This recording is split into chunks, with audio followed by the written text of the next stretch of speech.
It's now May the 4th, so I'm going to do an update on my Star Wars ranking and rank all 15 Star Wars live action things from the worst to the best.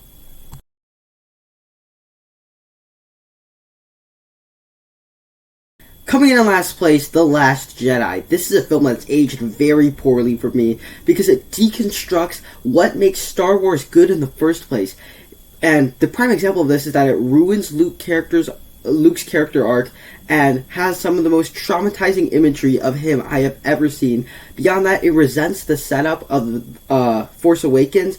Now, don't get me wrong, there's some cool action here and there, but I just did not like this movie. Number 14, The Book of Boba Fett, a surprisingly disappointing misfire that pads out its runtime with flashbacks and 2 episodes of The Mandalorian because it doesn't have much plot there. Beyond that, it feels more like a stretched out side quest that would be in an episode of The Mandalorian.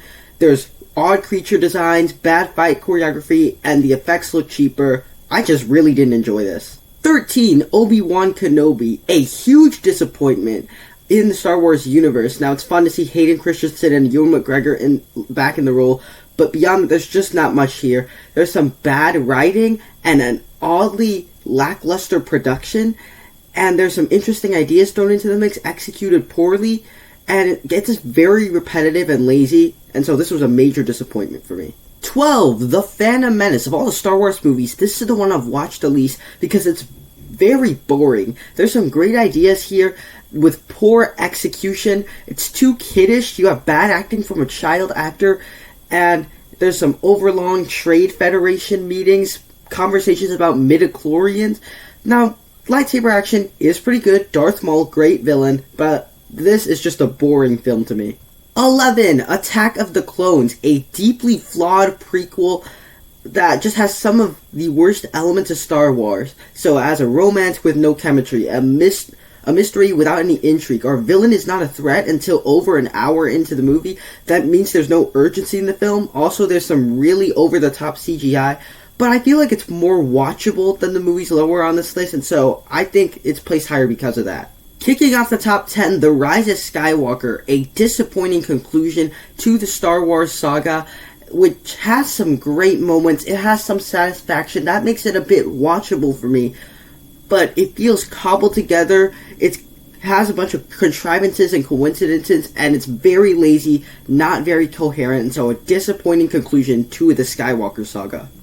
Number 9, Solo, a fine enough, simple film that's a cool little exploration of the crime underworld of Star Wars, but I just feel like this movie is totally forgettable and it does not need to exist, and I feel like it works better as a direct-to-video standalone Star Wars film than as a theatrical release. In fact, I totally forgot what happened in this movie. So it works as that, but I don't really enjoy this movie. Number 8, Revenge of the Sith. After a couple of lackluster prequels, this was a nice little return to form for the franchise with some great fantastic moments, especially the Order 66 moments, and it also has some of the best lightsaber fights we have ever seen in the entire franchise.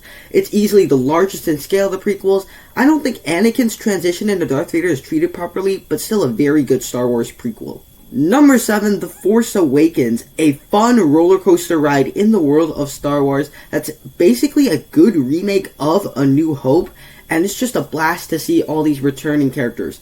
But what sours me on it a little bit is that it wastes some things that are set up, especially in the 2 sequels that follow after this. It kind of sours this movie a little bit. Still, there's a ton of entertainment value here.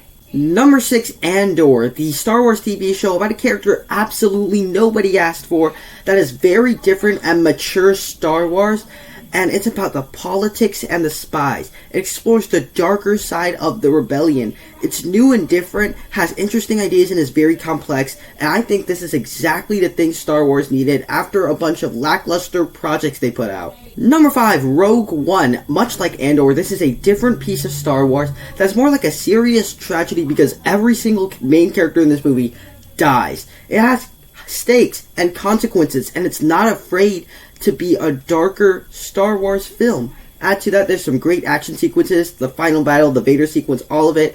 And it's a very good, albeit having a troubled production all throughout it, very good film. Number 4, The Mandalorian. This is just a very entertaining, very good Western Star Wars show, and I enjoyed what they did in Season 1 with this arc for Din Djarin. The second one is even more fun with a bunch of cameos, and then the third season dropped. Pretty questionable choices they made with all this stuff.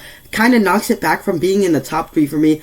Doesn't change the fact this is still a very good show that I enjoy watching all the time. Kicking off the top 3, Return of the Jedi. This is probably the most satisfying Star Wars film, and it's a compelling journey for Luke as well as Darth Vader as he's able to turn Darth Vader back into Anakin Skywalker. There's some of the best space battles in the entire franchise, best lightsaber fights in the entire franchise, and it's a simple story, yet executed very effectively, and to me this is the Star Wars movie I've watched the most. Our runner-up is A New Hope, a revolutionary blockbuster that kicked off a beloved and great franchise. There's obviously some classic great characters here with Luke, Han, Leia, Kenobi, Darth Vader, everybody in here, and it tells a compelling hero's journey about a farm boy that gets swept up into this space adventure, and it's a fantastic, simple, beloved film. I thoroughly enjoy what they did with it. But in first place is The Empire Strikes Back. This movie takes everything set up in A New Hope, takes it to the next level, makes a better film. In ways, this is Luke's origin story as he's training with Yoda. There's some great new characters like Yoda and Lando. There's some better effects. The special effects were more revolutionary in this movie, and it has one of the great twists in cinema history. This is just one of the best movies of all time. It is my favorite Star Wars live-action project. There you have it. That's my ranking of all 15 Star Wars live-action projects over on my channel at More Ridiculous Like This. Check those out right now. Down below in the comment section, share your ranking of all 15 Star Wars live-action projects. Thank you guys so much for sticking around to the end. I will see you in the next one.